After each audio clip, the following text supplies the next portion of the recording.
pode parecer estranho porque é que estamos a falar disto hoje. Bem, acontece o seguinte. Em primeiro lugar, não há assim tanta informação relevante, notícias relevantes. Depois, porque nós temos hoje aqui em estúdio alguém que tem uma relação muito particular com Dom João VI, que é o Ricardo Reis. Sim. E Uma relação muito particular, ele já vai explicar. Passam 200 anos, passaram em março. 200 anos, mas só para se perceber como é a atualidade política em Portugal, nós não conseguimos todas as semanas, pensávamos fazer uma coisa sobre a morte de Dom João VI, 200 anos da morte de Dom João VI, quer dizer, agora já são 200 anos e alguns meses, mas foi em 4 de março, quer dizer, o rei morre 10, mas a 4 de março que o rei se começou a sentir mal, e portanto nós agora, para fazermos uma pausa, uma interrupção naqueles assuntos que nos têm dado a inebriar, achámos que a fazer, pois seria agora. E então, o que é que acontece com este rei? Nós sabemos que o rei, no dia 4 de março de 1826, ele vem do mosteiro dos Jerónimos para o Palácio da Bem-Posta. O Palácio da Bem-Posta fica ao pé do Campo dos Mártires da Pátria, e ele tinha tomado aquela refeição a que eles chamavam almoço, e que para nós hoje será o pequeno almoço, mas que eles, na verdade... Havia expressões de época como o de jejum, não é? E comeu a tal refeição que eu vos recomendei aqui já para começar, que é o tal frango corado com queijo e laranjas. O rei gostava bastante de frango corado, e ele comia bastante, ele gostava de comer. O rei vem depois dos Jerónimos, quem não gostaria? Tomar o pequeno almoço no Jerónimos. Vem dos Jerónimos para a Bem-Posta, e na Bem-Posta começa a sentir-se mal. 6 dias depois, a 10 de março, houve-se a salva dos canhões do Castelo de São Jorge, anunciando a morte do rei.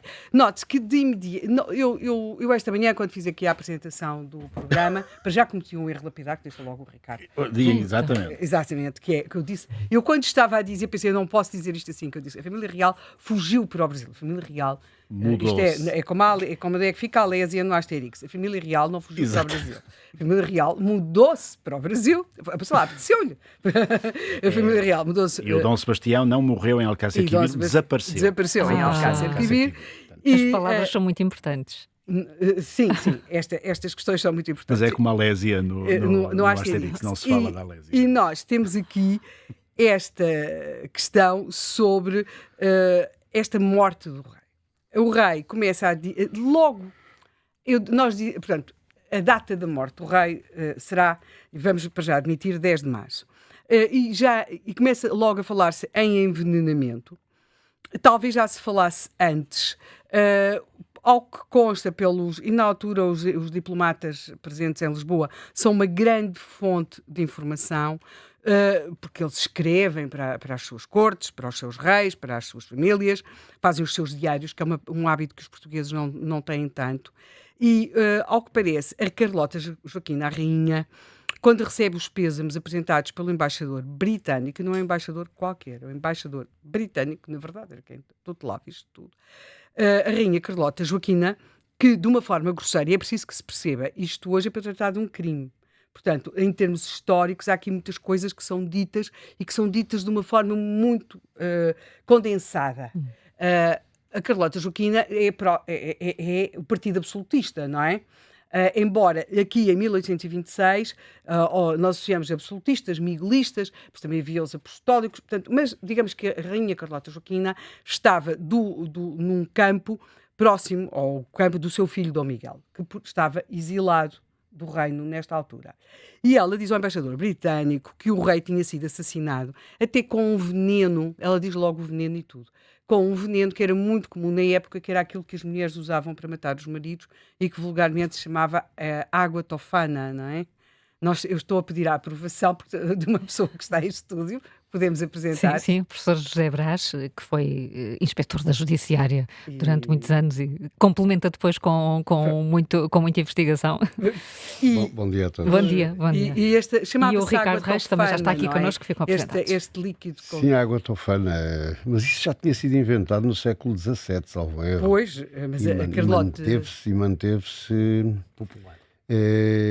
Durante algum tempo. É curioso que o Arsénio é o rei dos venenos. Hoje é uma ideia, enfim, já um pouco dissipada, mas o Arsénio sempre foi considerado, em termos criminológicos, o rei dos venenos. E tem aspectos curiosos, porque se por um lado é letal em determinadas doses, o que faz o veneno é a dose sempre, não é? Por outro lado é utilizado como cosmético.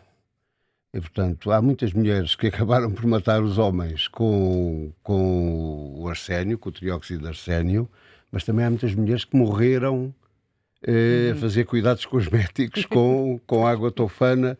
A água tofana é apresentado como uma associação criminosa. Alguém que cria, uma senhora, uma Júlia Tofana, cria uma água tofana, que é utilizada na altura como por essas senhoras para dissimuladamente, a pouco e pouco, com doses administradas lentamente, continuadas, não é aquela questão da infecção aguda, rapidamente, como parece ter acontecido com Dom João VI. Sim. Porque a infecção aguda parece ser mais, caso ele tenha sido envenenado, o caso do nosso rei Dom João II, não é? Que ele vai ter um mal-estar continuado durante muito tempo, caso ele tenha sido envenenado. Mas então, aqui, portanto, é curioso que tenha sido Carlota Joaquina uma das primeiras pessoas a verbalizar em público essa questão, até porque ela está num dos lados que suspeita o envenenamento, não é o único lado, mas há aqui outra dúvida. Portanto, o rei morreu ou não morreu envenenado, mas não é a única questão. Em que dia é que morreu o rei?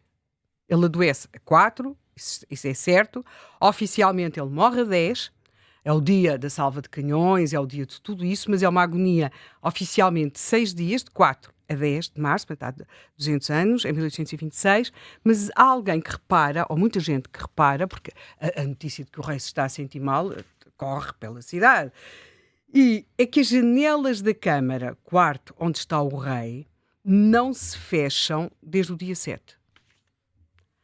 Não se fecham? Desde o dia 7 estão abertas. E março não é agosto, não é? Mesmo à noite. Não se fecham. E a grande questão é porquê. Toda a gente sabe, é elementar, quer dizer, um cadáver liberta cheiros, não é? Foi por causa disso. Nós temos aqui uma pergunta que é, o que é que acontece, admitindo ou não que o rei foi envenenado, porque é que então temos este período e porque é que há esta suspeita sobre a data da sua morte? Então vamos ver o que é que acontece entre 4 e 10.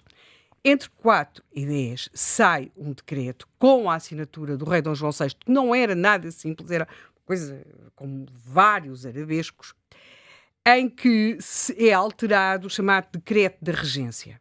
Nós já tínhamos, é claro, qualquer rei tinha à época de tratar de providências sobre o que lhe aconteceria quando morresse, mais a mais, se os seus 2 herdeiros, um estivesse exilado por vontade do próprio rei, seu pai, num outro país, por ter conspirado, feito vários golpes e várias subversões aqui no reino, e por vontade do próprio rei, seu pai, está num outro país, e depois temos o outro herdeiro, portanto este rei que está exilado é o Dom Miguel, próximo dos absolutistas, ou de que mais tarde se vem a chamar miguelistas, e o outro é Dom Pedro. Só que Dom Pedro, liberal, Dom Pedro é imperador do Brasil. E pode o imperador do Brasil ser rei de Portugal? E o Brasil vai aceitar isso? Porque nós falamos sempre aqui muito em liberais e miguelistas, mas nós temos liberais e absolutistas, portanto, Dom Pedro, Dom Miguel, mas nós temos um outro problema. O grande partido disto tudo é o Partido Brasileiro, não é? O que é que vai acontecer na nossa relação com o Brasil? Não é? Dom Pedro tinha escrito que Portugal era um reino, uma potência de 4ª categoria. Tinha escrito, não é? Portanto, o que é que nos vai acontecer? Portanto, é claro que Dom João VI vai tomar providências em relação à sua sucessão, nas quais, sobretudo, trata de salvaguardar a nossa relação com o Brasil. O Brasil é um império, nós éramos um reino. Como é que se vai manter unido isto? É a sua grande preocupação. Em 1825, as expressões foram sempre muito ambíguas, embora no Tratado de 1825 fosse mais clara a indicação de que o sucessor seria Dom Pedro. Neste decreto de regência, que é assinado no tal período entre 4 e 10 de março de 1826, em que o rei estaria oficialmente a agonizar, não é bem assim, porque é nomeada regente do reino a princesa Isabel Maria, até à chegada do sucessor. Mas não se diz quem é o sucessor. E aqui depois chegaremos a uma outra coisa, que é aquilo em que Dom João VI sempre cultivou por necessidade, é a ambiguidade. Em Dom João VI, a ambiguidade, a hesitação. O rei era muito hesitante. Mas foi uma forma não só de sobrevivência, mas também de manter a paz possível. Note-se que a guerra só começa depois da sua morte. Há outra questão, e é aí depois que no século XX, já para XXI, tudo isto muda, e vai mudar com a análise às vistas do rei, mas também que vão exatamente dar níveis de arsénico estratosféricos, o que indica que talvez não tenha sido só com cosmético, porque os homens também se maquilhavam, é que a assinatura do decreto, tudo indica, era falsa. E aqui chegamos a uma pergunta, mas era falsa porquê? Porque o rei estava agonizante e já não conseguia assinar, mas era aquilo que ele queria dizer? Ou porque alguém aproveitou, e tendo o rei já morto, para fazer um outro decreto que sai com a sua assinatura falsa, para criar ainda mais ambiguidade naquilo que era a linha de sucessão e, portanto, deixar... Agora as interpretações são várias. Eu acho que a primeira versão do decreto seria mais favorável a Dom Pedro. Este deixa possibilidades para Dom Miguel. Mas como se isto tudo não fosse pouco, na corte as coisas adensam-se. O cozinheiro, o Caetano, morreu. Também morre algum tempo depois, em circunstâncias estranhas, o barão de Alvaiazer, Manuel Vieira da Silva.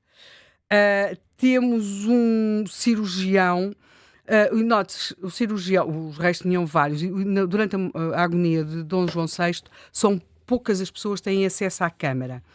E ele, este cirurgião Aguiar, é um homem interessante, porque o cirurgião Aguiar, que teve acesso ao quarto do rei, a seguir à morte do rei, mete-se a caminho do Brasil, vai para o Brasil. Parte muito rapidamente. E depois regressa a Lisboa. E não era uma viagem que as pessoas andassem a fazer como ir daqui ao Brasil. Ir ao Brasil agora, não é? Portanto, era difícil. Só que ele, quando regressa a Lisboa, suicida-se.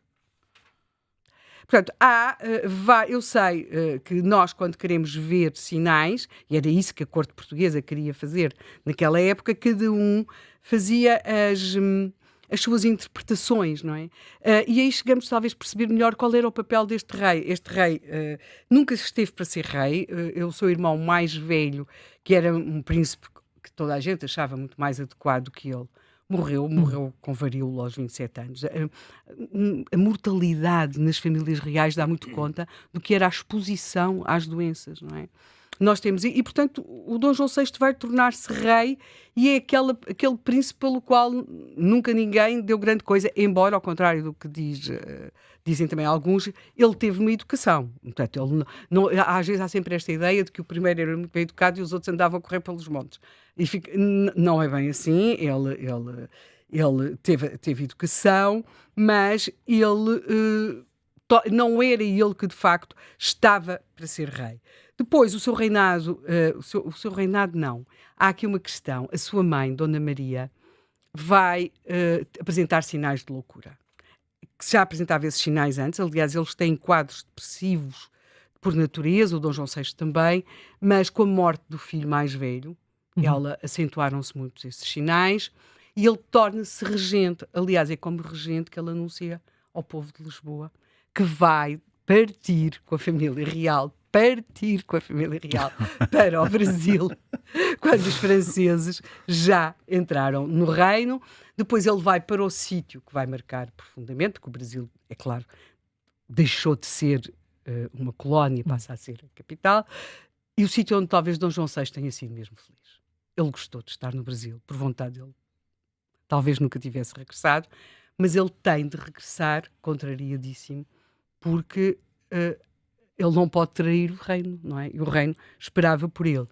Portanto, os poucos anos depois que tem aqui mais de vida são muito atormentados, porque já temos as questões das revoltas, das constituições, tudo isso.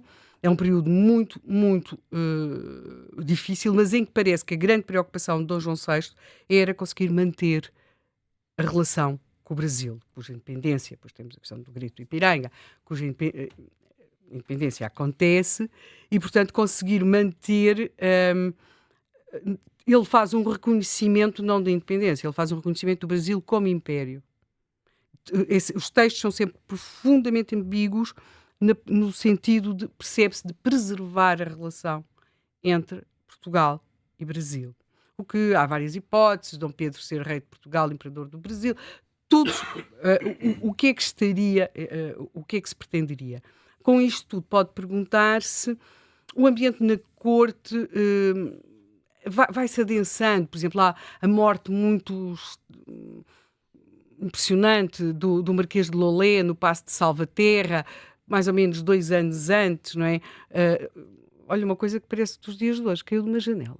Estava no Paço de Salvaterra, era carnaval, eles festejavam muito o carnaval, o Marquês estava a assistir aos ensaios e depois vem-se embora, e num passo que ele conhecia maravilhosamente, as janelas estavam abertas e o Marquês apareceu caído. Defenestrado. Pronto, mas vai-se dizer... E Dom João VI faz um decreto a perdoar todos os que pudessem ter estado envolvidos nesta morte, para ver se conseguia... Ele era muito próximo do Marquês de Salvaterra, a quem, aliás, tinha perdoado várias coisas. Portanto, agora, vamos pensar, a quem é que interessa este envenenamento?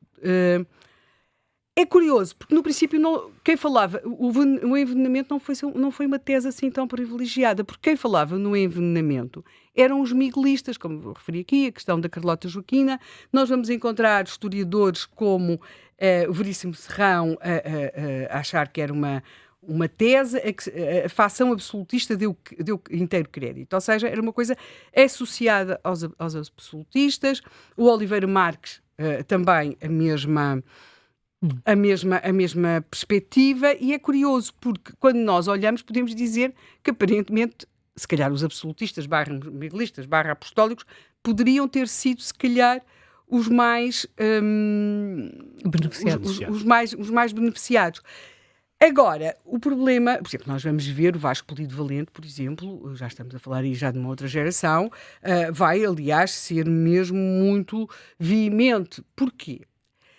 Porque depois acontece que os arqueólogos portugueses, aí já estamos no século XX, a passar para XXI, há umas investigações no qual a Associação de Arqueólogos está envolvida, era no restauro da Capela de São Vicente, fora dos Meninos de Palhavã. As investigações começam em 1997, vão até maio de 2000, e descobre-se um pote chinês, não é? Um pote de porcelana, com as vísceras de Dom João VI, ou designadas como Dom João VI. Isto não é nada estranho, ou seja, um rei podia ser, vai para o panteão, não é? Mas depois as suas vísceras podiam ser embalsamadas, estava noutro sítio. Não é? Ele foi embalsamado. Foi embalsamado. Eram os restos. Porque as vísceras não ficam dentro do corpo embalsamado. E aí, mas por exemplo, nós temos depois até outros, há reis que ficam com o seu corpo num sítio e o coração no outro, não é?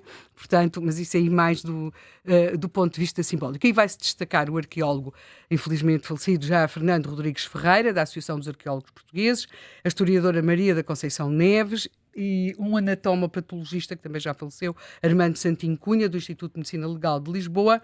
As vísceras vão ser analisadas quimicamente no Instituto Superior de Técnica, em Lisboa, e o que eles encontram são valores de arsénico entre 5 a 10 miligramas por quilo. O rei pesaria 80 quilos. 10 miligramas, dizia o médico Santinho Cunha, 10 miligramas matam qualquer pessoa, e de forma aguda. Portanto, sim, o Santinho Cunha, no seu relatório, acho que ele alterou um bocadinho essa posição. Em tese é assim, mas depois na prática ele diz que ele teve situações de vómitos lancinantes e que os próprios vómitos libertaram muita substância e que, portanto, aquilo que seria uma crise aguda transformou-se numa crise mais prolongada, os tais 6 dias. Penso que o médico Santinho... Aliás, há contradições entre o relatório do arqueólogo e o relatório médico-legal do Santinho Cunha. Mas deixe-me dizer-lhe uma coisa. Diga tudo. Deixe-me dizer-lhe uma coisa, que é a posição do Vasco Polido Valente. Talvez possamos resumir, ele vai dizer que as vísceras podiam ser trocadas, não é? Parece-me extremamente lógica. Parece-me extremamente lógica, ou seja, ele põe em causa, no fundo, em termos de investigação, a cadeia de custódia da prova. Ele diz, mas nós não sabemos se aquelas vísceras são do rei. Sabemos, se calhar, está lá um rótulo a dizer, mas haviam 2 potes e o outro pote, o que é que tem? Bom, e o rei existe ou não existe? Ele, aliás, diz, desculpe interrompê-lo, no século XIX roubavam-se as lápides e remexiam-se os túmulos como no Egito. Pronto, em Portugal. Exatamente. E se calhar continua a revolver-se menos, mas revolvem-se na mesma. Agora, o rei existe ou não? O cadáver do rei existe ou não existe? Então, por que não ir, enfim, obtidas as devidas autorizações, por que não ir ao próprio cadáver e verificar aí sim se existe ou não existe. Porque aí poderia haver, aí também conseguiríamos ler os vestígios. Mesmo embalsamado. Mesmo embalsamado, os cabelos são a principal fonte de retenção do dióxido de arsénio. Os cabelos podem manter o arsénio por milhares, centenas de anos. Porque, quer dizer, a posição do Vasco Polido-Valente é lógica, é extremamente lógica. Porque estarmos a falar do pote e não partirmos do pote para o próprio cadáver, porque aí já não havia dúvidas se os intestinos eram dele ou não eram dele. Ora, muito bem, esse é um ótimo caminho que podemos explorar. Agora vamos chamar já o outro nosso falar convidado. A custódia da prova. A custódia da prova. Por outras razões. Por tantas razões, Com os bidões. Portugal está expert nessa matéria, portanto, depois iremos então falar nisso.